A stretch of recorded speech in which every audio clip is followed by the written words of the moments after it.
ang mga kwento ng pag-ibig, kwento ng buhay at kwento ng pag-asa dito sa Barangay Love Stories. Love Stories. Ay nangangarap talaga akong makapag-share din ng kwento sa inyo. Para kasing ang sarap pakinggan kapag nabibigyan ng buhay ang mga sulat na pinapadala ng mga kabarangay sa inyong programa. At eto na nga siguro ang pagkakataong kong magkwento, kaya salamat kay JR na bahagi ng storya kong ito. Hindi mabigat ang storya ko pero isa lamang ang sigurado ako. May recipe pa rin po ito na hindi matatanggihan ng kahit sino at yon ay walang iba kundi ang tinatawag nating lahat na love, pag-ibig o pagmamahal. At swerte ako dahil naramdaman ko talaga ito, Papa Dudut.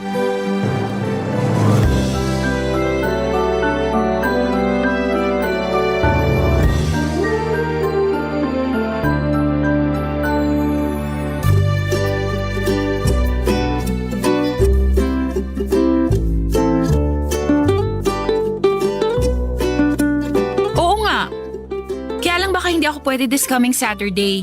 Maika, sino yung kausap mo sa telepono? Uy! Sige, susubukan ko ha. Pero di ko pinapangako. Marami kasi akong work. Minsan nga double shift pa ako sa dami ng pasyente. Uy! Sino nga yung kausap mo? Dan, teka lang ha. Ano ba, JR? Di maganda yung ganyan ha? Kita mo nang may kausap ako eh. Nagtatanong lang naman eh. E di kung sinagot mo agad ako, e di hindi na uli nagtanong. Para yun lang. Sige na nga, labas na nga lang ako. O Dan, sorry ha. Kulit kasi nitong kapitbahay namin na bata eh. Oo sige, basta sasabihan na lang kita. Okay? Sige, bye. Hoy Maika, ano bang ginawa mo dun kay JR at nakabusangot yung mukha dun sa labas? Paano Nay? Ang kulit kanina eh. Kausap ko si Dan, tanong ng tanong. Eh sino ba yung Dan na yan? Ibigan po. Eh niyayaya akong lumabas eh. Baka naman manliligaw mo yan ha? Aba Maika, tumigil-tigil ka muna.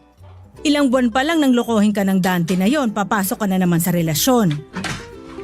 O JR, buti at pumasok ka na uli. Ang init-init sa labas. Mainit nga po. Kaya pala kanina, kahit nasa telepono ka, yung ngiti mo hanggang tenga. Samantalang di ka naman nakikita ng kausap mo. Eh ano naman ang pakialam mo? Tsaka bakit ka ba sabat ng sabat dyan? Kala niya maganda siya. Bakit tingin mo gwapo ka? Oo naman. Maika, tumigil ka nga. Pinapatulan mo yung bata kung yun nga ang nakita niya sa'yo kanina eh. Naku Tita Linda, kung nakita niyo din po siya kanina, parang mapupunit po yung bunganga sa kakangiti. Eh di sana ngumiti ka din kung naiinggit ka. O siya, tama na yan. O JR, magmerienda ka muna nitong cake at juice. Salamat po Tita Linda. Buti pa po kayong mabait. Di tulad ng isa dyan. Diyan ka magaling sa pagkain kaya ka mukhang biik. Maika, tama na ha? JR, kamusta ang daddy at mami mo? Okay naman po. Busy po siya work. Hindi ka pa ba magkakaroon ng kapatid? Di ko pa alam eh. Kawawa naman magiging kapatid niya. Naagawan lang niya ng pagkain. Maika! Yan, buti nga. Kami kasi nag-uusap ni Tita sisingit bigla. Saan po galing tong cake, Tita Linda? Kay Maika. Kay Dan po. Sigurong pangit nun. Bakit mo naman nasabi yun? Pangit din po kasi lasa nitong cake. Kaya pala malapit mo nang maubos, no? Sayang eh. Kung ako sa'yo, di ko sasagutin yung Dan na yan kapag nanligaw sa'yo. Cake pa lang bagsak na.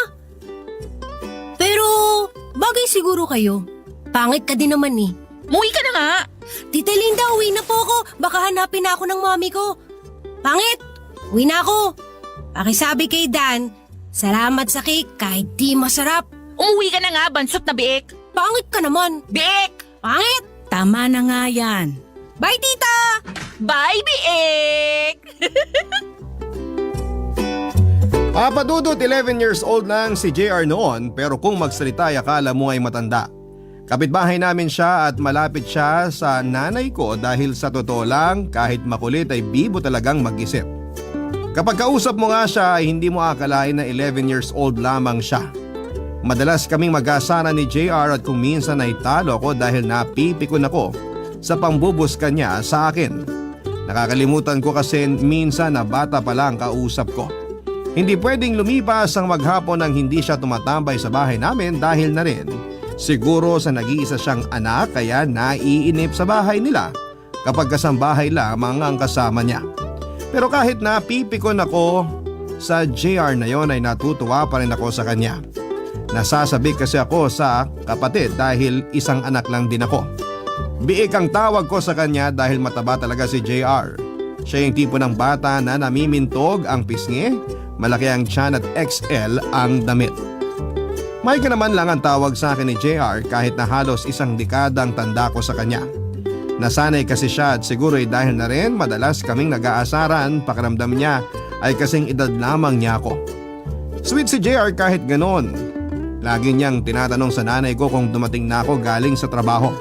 Kapag ginabi ako ng uwi kinabukasan ay tatanungin niya ako kung saan ako galing at magpapakwento pa, Papa Dudut.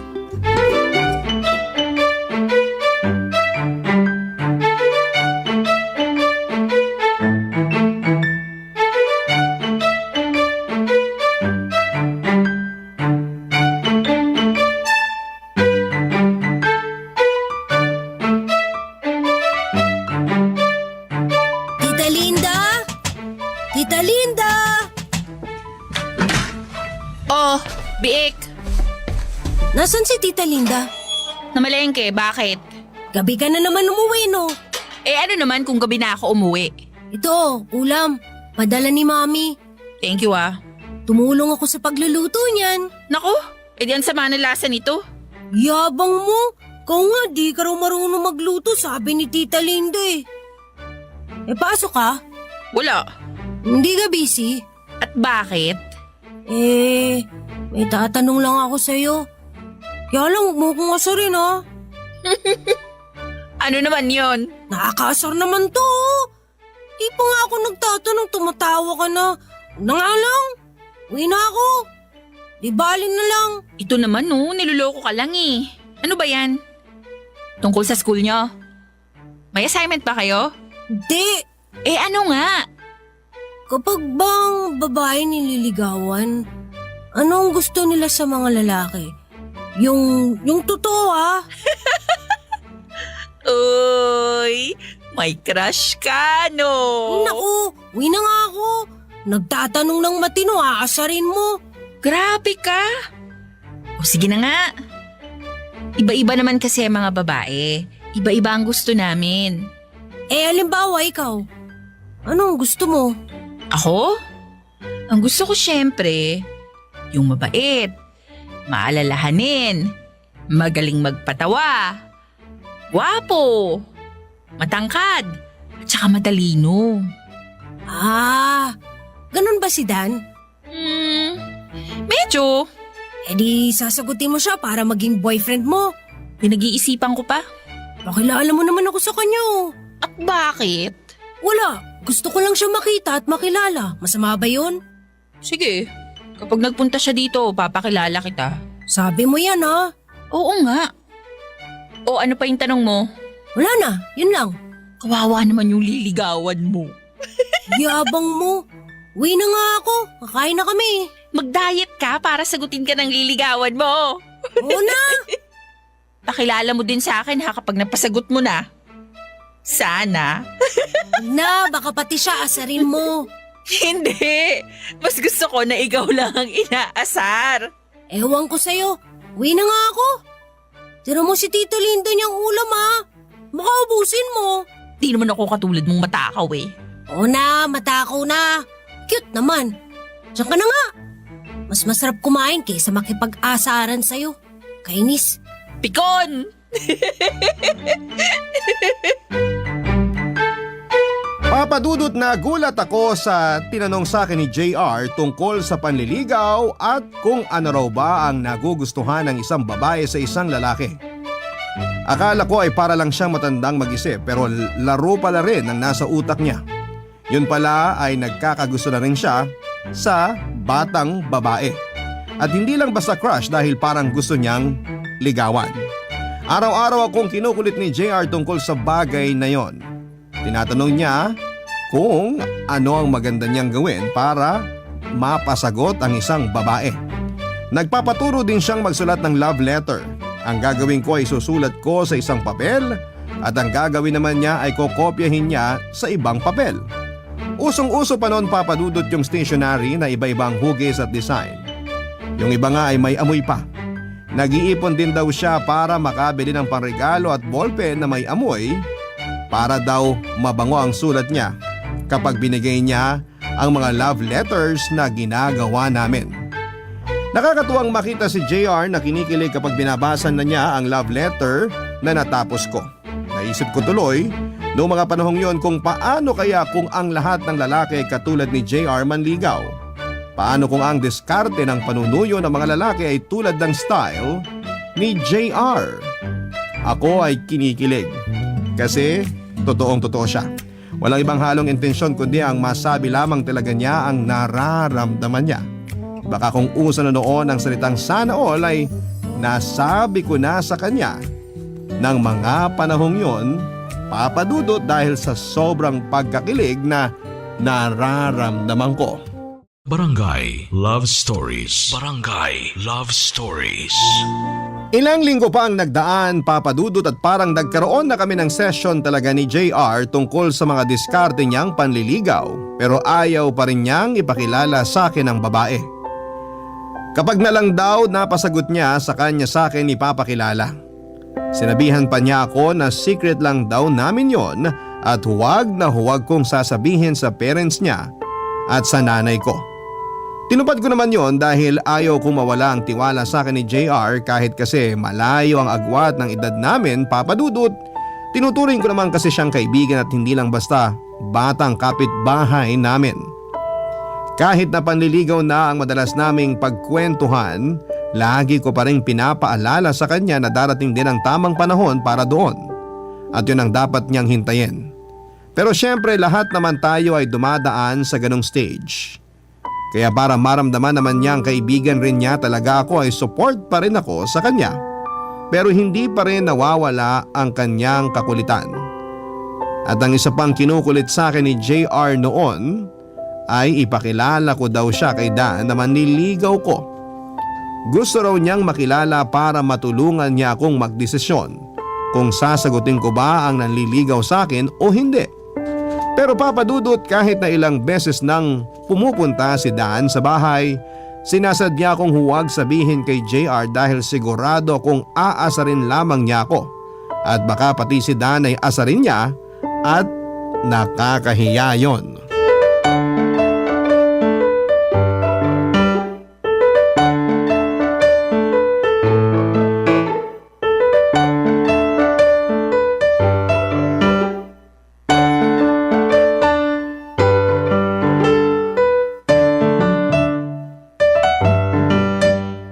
Maika! O JR, wala ka bang pasok ngayon? Exam lang po namin. Maaga po kaming pinauwi. Si Maika po? Nasa loob. Kaya lang may bisita. Bakit? Sino pong bisita niya? Si Dan. Yung nanliligaw po sa kanya? Oo, yun nga yata yun. Ay, Tita Linda, pwede pong painom ng tubig? Wala po kasing malamig na tubig sa bahay. Naglinis po yata ng ref sila mami kanina. Ay, sige, kukuha kita. Hindi na po, ako na lang po ang kukuha. Ha? Ay, sige. Pasok ka na lang sa kusina. May tinapay din dun sa mesa. Magmerienda ka kung gusto mo. Sige po, pasok na po ako. Uy, Maika! May bisita ka pala ah. Oh, anong ginagawa mo dito? Makikinom lang. Bakit? Wala ba kayong tubig sa bahay nyo? Walang malamig eh. Ega lang ah, punta lang ako sa kusina. Ay, yan pala eh, soft drinks. Pahingi. Okay lang. Oh, halika dito.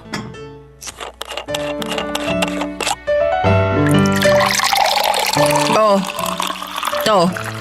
Iuwi mo na yung baso. Sa inyo mo na yan inumin. Dito na lang. Papagalitan ako ni Mami kapag nakita akong miinom ng soft drinks eh. Eh, bawal pala sa'yo yan eh. Hindi naman, huwag lang sobra. Kaya dito ko na lang iinumin. Opo ah. Sino siya? Si Dan. Ah, siya pala. Ako si JR. Sa'yo ba galing yung cake na nakalagay sa pulang kahon? Ha? Siguro. Bakit? Natikman mo ba? Oo eh. Huwag ka magagalit ha. Sinabi ko na rin to kay Maika. Ano kasi?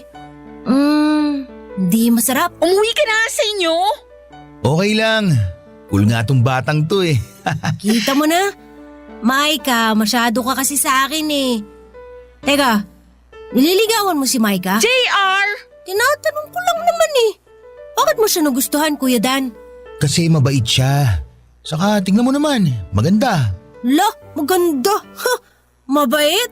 Naku, nagkakamali ka. JR, sige na, umuwi ka na. Sige na nga, sa kusina muna ako. May tinapay daw dun, sabi ni Tita Linda eh. Sige, Kuya Dan. Sana magbago pa ang isip mo. Maika, tuloy na rin ako. O sige, ingat ka. Tara, hatid na kita hanggang gate.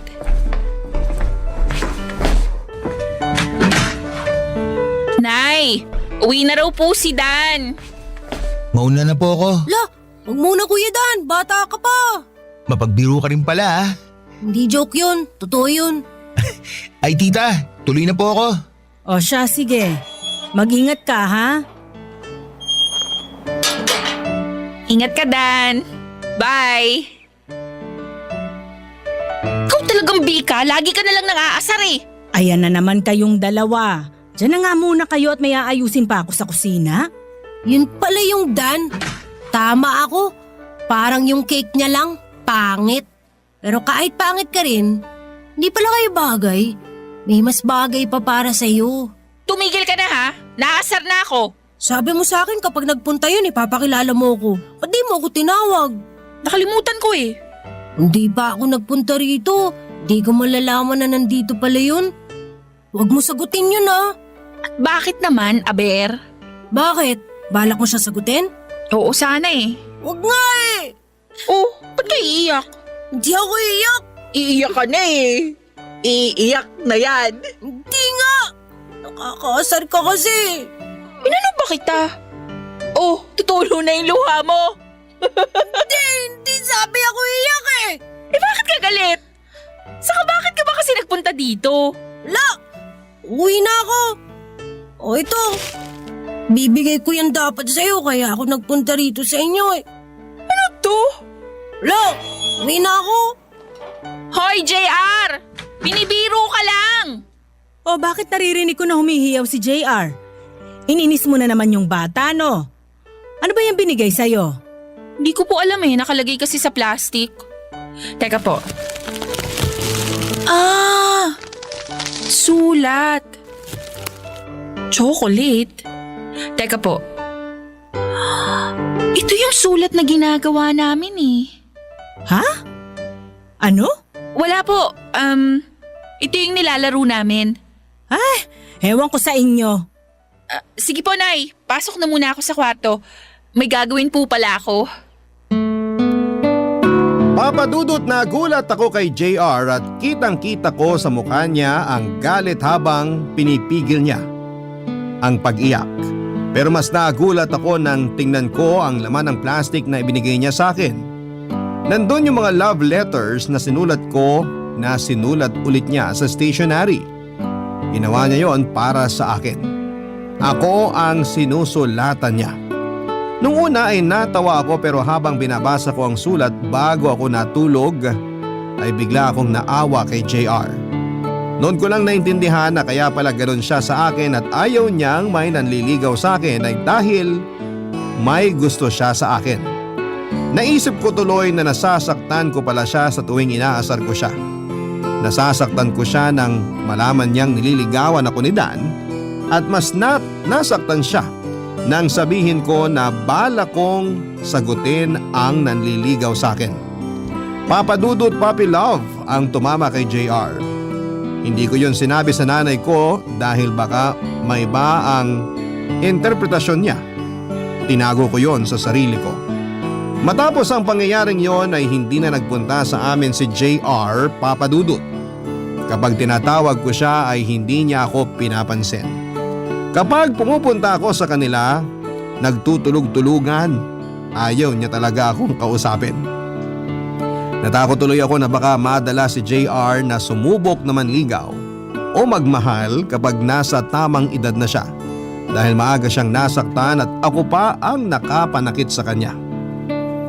Hindi ko alam kung paano babawi sa kanya. Pero sa nangyaring yon, may napatunayan ako. Na ang pagmamahal ay walang pinipiling edad. Totoo ang lyrics sa isang kanta. Na bawat taong may damdamin ay may minamahal. Papadudot ilang linggo pa ang lumipas, pati ang nanay ko ay nagtataka na kung bakit hindi nagpupunta sa amin si JR. Natatakot din ako sa pwedeng maging epekto sa kanya ng mga nangyari. Pero wala akong maisip na paraan para mapalapit uli sa akin ang bata. Hinayaan ko na lang din muna, baka mas makatulong kung hindi kami nagkikita. Total ay bata pa si JR at iniisip ko na lilipas din ang nararamdaman niyang yon. Nagdaan pa ulit ang ilang araw at sinagot ko na si Dan. Pero kahit na kami na ni Dan, hindi ko kinikwento sa kanya ang ginawa ni JR. Gusto kong kahit sa sarili ko ay masabi ko na nirespeto ko ang nararamdaman ng bata.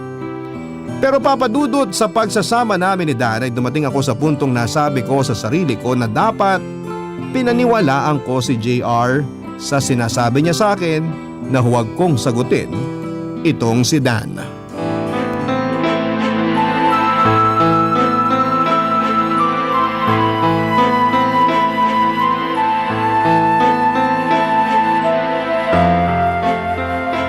Dan, ano pa? Sinabi kong di pwede, di ba? Sabi mo mahal mo ako. Oo nga, pero Pero ano? Kung mahal mo ako, patunayan mo. hindi nga pwede. Bakit di pwede? Tayo lang naman dalawa dito. Wala nang nanay mo. Solo natin tong bahay, walang makakakita. Walang makakaalam. Basta ayoko, Dan. Tapos. Sige na, mag-iingat naman tayo eh. Akong bahala. Di pa ako handa. Isa pa, masyado pang maaga para gawin natin yung mga ginagawa lang ng mag-asawa. Sige na. Ano ba? Ayoko sabi eh. Si JR nasa labas. Ayoko sabi. Ayoko. Maika, bakit? Umalis ka na, Dan. Tita Linda! Ayoko sabi.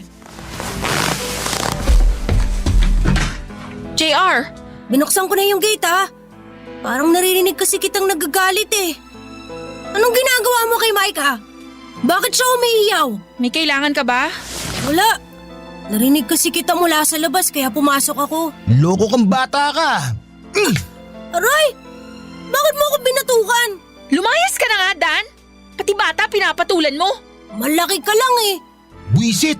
Buwisit ka rin. Malis ka na raw. Di kayo bagay ni Maika. Pangit mo. Loko ka talaga. Gusto mo makatikim uli ng batok? Subukan mo para makatikim ka ng mag-asawang sampal. Gusto mo maghihiyaw ako dito at sabihin ko may ginagawa kang hindi maganda sa akin? Magsama kayo ng abnormal na yan. Diyan na nga kayo. Pangit! Alis! Nasaktan ka ba, JR? Okay lang. Totoo ba yung narinig ko? Na muntik nang may gawing hindi magandang pangit na yon? Oo eh. Buti nga dumating ka. Teka lang ah. Bakit mo ako iniiwasan? Wala. Yung mga sulat na yun, hindi sa'yo yan ah. Kapangalan mo lang yun. Ayos lang yun. Kaya lang, JR.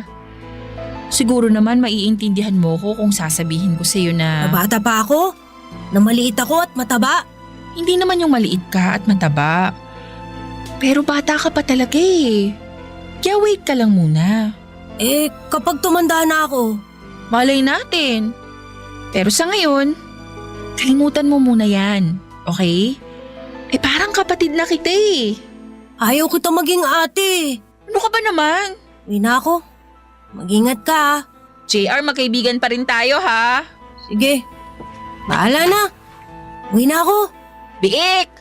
Oo. Biik pa nga ako. Baka kapag naging baboy na ako, magustuhan mo rin ako. Sige na. O JR, inaasar ka na naman ba ni Maika? Hindi po. Ikaw talaga, Maika. Minsan na nga lang pumunta dito yung bata. Sige po, tita. Uwi na po ako. JR! JR! Uy! Papa Dudut, laking pasasalamat ko kay JR sa ginawa niyang yon. Dahil kung nagkataon, tapos ang bataan ko dahil sa dan na yon. Hindi ko maintindihan, Papa Dudut, pero sobra akong na-touch sa ipinakitang emosyon ni JR ng tagpong yon. Parang hindi bata ang kausap ko at kaharap ko, lalo na nang asaring ko siya ng biik at sinagod niya ako na kung sakaling maging baboy siya ay baka magustuhan ko din siya. Parang sinasabi na rin niya na handa siyang maghintay at hindi lang basta paghihintay yon, dahil alam namin na mahabang panahon ang ibig sabihin noon.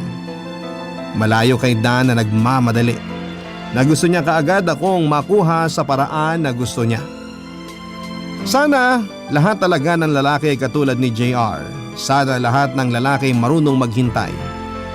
Sana lahat ng lalaki ay marunong rumespeto. Ang nasabi ko na lamang sa sarili ko noon, Papa Dudut, ay napakaswerte ng babaeng mamahalin ni JR pagdating ng panahon. Kung sakaling ganun pa rin ang treatment niya sa isang babae na nagugustuhan niya. Barangay Love Stories. Barangay Love Stories. Nagdaan pa ang ilang linggo. Oo, pumupunta na sa bahay si JR, pero para magdala ng ulam galing sa bahay nila, o di naman kaya ay kapag may inuutos sa kanya ang mami niya. Hindi na niya ako kinakausap masyado, pero pinapansin naman. Hinayaan ko na lamang na ganoon para makalimutan din niya ang mga nangyari, Papa Dudut. Alam ko naman na maintindihan niya ang sitwasyon dahil matalinong bata si JR, hindi nga lang siguro agad-agad, pero darating din ang panahon. Kapag nagkakasalubong kami, Papa Dudut, sa kalsada ay ngumingiti lamang siya pero hindi nagsasalita. Kung minsan naman ay napapansin ko na kapag malayo pa lamang at nakita na niya ako ay nag-iiba siya ng daan na lalakaran at magkukunwaring hindi ako nakita. Pero wala rin naman akong magagawa, Papa Dudut, hanggang isang araw, isang pangyayari ang hindi ko inaasahan.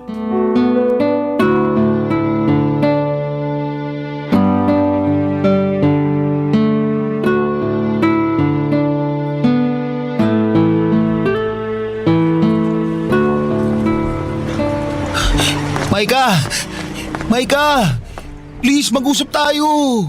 Sorry na, nabigla lang ako! Tama na, Dan. Tapos na sa atin ang lahat. Ayoko na.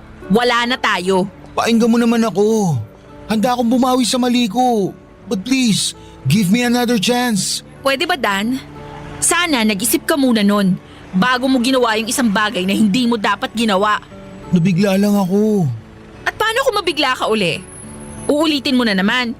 Tapos hihingi ka ng sorry. Tapos paulit-ulit lang hanggang makuha mo yung gusto mo.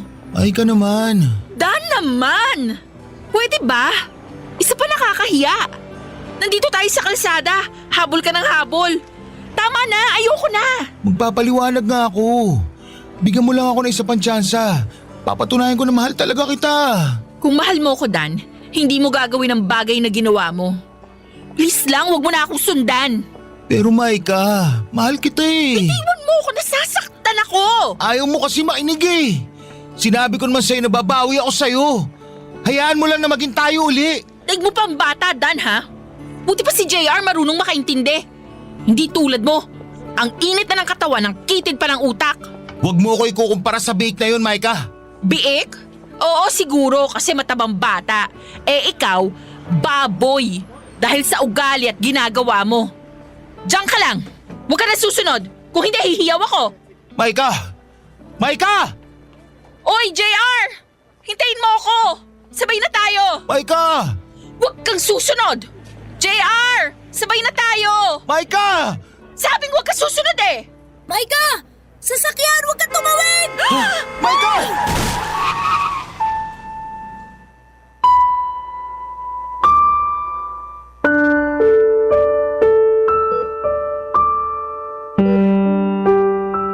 Maika, matulog ka naman. May pasok ka pa mamaya sa trabaho mo. Okay lang po, tita. Tita, sorry po. Hindi ko po sinasadya. Wala kang kasalanan. Alam ko naman kung gaano kakalapit kay JR. Kahit na madalas kayong mag-asaran, lagi niyang sinasabi na kapag daw nagka-girlfriend siya, ang gusto niya katulad mo.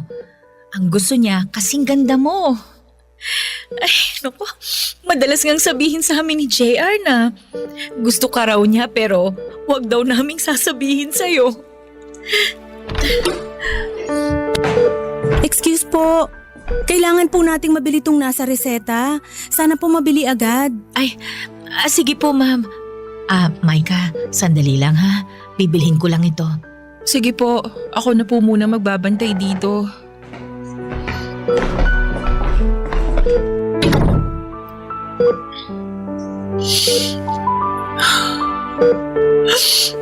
JR! JR! Uy! Biik! Kumising ka naman na! Di magandang pang-aasar yung ganyan ah! Thank you ha! Kasi naman masyado ka Gusto mo maging bayani lagi Kala mo naman matanda ka na. JR, ano ba? Huwag ka namang ganyan. Promise, gumising ka lang, hindi na kita aasarin. Gumising ka lang kahit anong gusto mong kainin, ililibre kita. Oy, kahit inaasar kita, mahal kita. Oy, JR! Maika, narinig ko yon. JR? Mahal mo ako. JR! Mahal kita, kaya ako ginawa yun Huwag ka masyadong magsalita. Pero kung ayaw mo talaga sa akin, okay lang. Mag-ahanap na lang ako ng kamukha mo. Tama na. Paglabas mo dito, nilibre kita lagi. Yung mga sulat ko, itago mo yun Kapag malaki na ako, basahin mo uli. Baka magustuhan mo na ako. Yung isipin mo muna, gumaling ka agad. Magpalakas ka. Huwag ka na umiyak. Pangit mo Ikaw nga dyan Ang sagwang tingnan ng bake na may sugat at benda.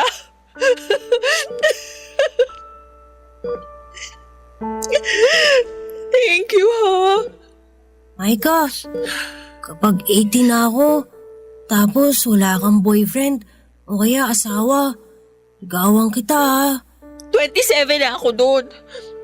Pagpagaling ka. Namimiss ko na yung asara natin. Biik. Pangit! Pakis nga ako sa biik. Papadudot sa ikalawang pagkakataon ay iniligtas na naman ako ni JR. Galing siya sa school nang makita ko siya at nang patawid ako, kakaiwas kay Dan ay muntik na akong mabangga. Itinulak ako ni JR pero siya ang tinamaan ng kotse. Duguan si JR, may bali sa binti at hindi ko alam ang gagawin ko. Ang alam ko lang ay hindi ko kayang mawala si JR ng mga oras na yon. Isinugod namin siya sa ospital at ginawa lahat ng pwedeng gawin sa kanya para mailigtas ang kanyang buhay. Papadudot, takot na takot ako ng mga oras na yon at hindi ko alam ang mangyayari sa akin kapag nawala si JR. Inoperahan siya, ilang oras ang tinagal noon. Dinala siya sa ICU at minonitor dahil wala siyang malay. 2 araw ang lumipas at hindi pa rin nakakausap si JR. Sinisisi ko ang sarili ko sa mga nangyari at sana kung noon pa lamang ay naniwala na ako kay JR na huwag kong sagutin si Dan ay hindi mangyayari na muntik na akong mapagsamantalahan at hindi mangyayari na magbe-break kami at hindi mangyayari na pipilitin ako ni Dan na makipagbalikan at hindi mangyayari na masasagasaan si JR. Kaya abot langit ang pasasalamat ko nang magkamalay si JR at maging okay na siya. Nanatili kaming magkaibigan ni JR, Papadudut, at maraming taon nang lumipas. Nakapagtapos ng pag-aaral si JR at nakapagtrabaho. Tinulungan ko siyang makapasok sa ospital na pinagtatrabahuhan ko bilang dietitian. Mas naging close kami at ramdam ko pa rin sa kanya na may gusto pa rin siya sa akin. Nagka-girlfriend siya ng isang beses nurse na kasama rin namin sa ospital pero niloko siya. Ako naman ay hindi na rin nagkaroon ng swerteng love life ng mga panahong yon. Kaya naging buhay ko ay trabaho at bahay lamang, Papa Dudut.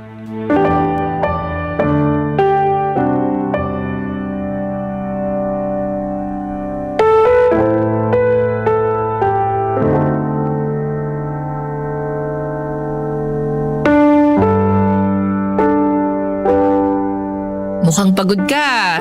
Buti nga't nairaos na ang birthday ko eh. Oh my ka, nandun na yung mga iuuwi mo ha. Naipagbalot na kita. Thanks, tita. Oh, maiwan ko muna kayo dyan ni JR ha at magliligpit pa ako. Tulungan ko na po kayo. Ay hindi na, dyan na lang kayo. Kaya ko na yon. Tara tita, tayo na lang dalawa. Ako na nga, sige na. Relax lang kayong dalawa. Sige po. Thank you ah. Saan? Sa gift mong relo. Sus, ang arte ha. Happy ka ngayong birthday mo? Debut mo, 21 ka na. Oo naman. Masaya ako. Masaya ako kasi nagpunta lahat ng mahalagang tao sa buhay ko. Masaya rin ako kasi regular na ako sa work. Ay nga pala, thank you rin pala sa iyo ron ha. Wala yun. Kulang pa nga yun kung babalikan natin yung nangyari 10 years ago. Alam mo, sa totoo lang kapag naaalala ko yon, hindi rin ako makapaniwalang nagawa ko yun eh. Ako rin. Tapang mo ah. Siguro ganun talaga kapag mahalaga sa iyo yung tao. Willing kang isacrifice ang sarili mo. Sa edad mong yun, naisip mo na yun agad? Eh kasi, special ka sa akin. Alam mo, kung ngayon nangyari yon, baka inuntog ko sa muscle ko yung dan na yun eh. Ang dami na ngang nag-iba sa'yo. Matipuno ka na. At medyo lumalim na yung boses mo. Alam mo, hindi ko akalain na magkakaganyan ang katawan mo. From biik to hunk. Lagi mo kasi akong inaasar na biik.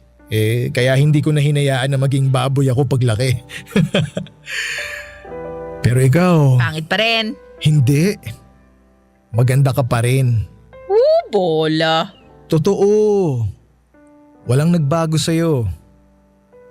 Katulad ng feelings ko for you. Walang nagbago. 10 years ago, nagpatulong akong gumawa ng love letter sa'yo. 10 years ago, umiyak ako kasi pinagtawanan mo ko. 10 years ago, nagdasal ako na sana bumilis ang oras para tumanda na ako. Kaya lang, habang tumatanda ako, nakikita ko may mga nakikilala ka rin.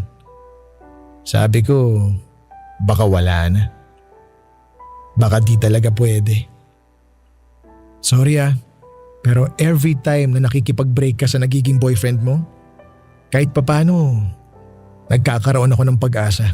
JR. Tapos sabi ko, kapag wala ka pa ring asawa o boyfriend kapag nag-21 na ako, ibibigay ko sa ito. Oh, ito, Ano to? love letter. Na ako na mismo ang nagsulat. Hindi mo na itinuro. Basahin mo. Ngayon na? Oo, ngayon na. Para makita ko yung reaction mo habang binabasa mo. Okay. Dear Micah, medyo nakakakaba itong gagawin ko pero wala namang masama kung susubukan. Sa'yo ko naramdaman ang crush tapos naging puppy love hanggang sa habang tumatagal, alam ko sa sarili ko na true love na yon. Ayaw kasing mawala eh. Tapos… Anong tapos? Putulo. Tapos, nandito ako ngayon sa tabi mo. At aaminin na hanggang ngayon, ikaw pa rin ang gusto ko. Di na ako biik. Di rin naman naging baboy. Pero tumataba ang puso ko kapag kasama ka. Sana, bigyan mo ako ng chance. JR. Wala ka na sigurong dahilan unless ayaw mo talaga sa akin. Pero… Sige, ganito na lang. Tapusin na natin tonight. Tatanggapin ko kung anong sasabihin mo. Chance lang ang hinihingi ko sa'yo. Kaya, pwede ba kitang ligawan? JR. Yes or no? Yes, pero Pero ano? bakit may ligawan pa? Hinihintay lang naman talaga kita na sabihin sa akin yan.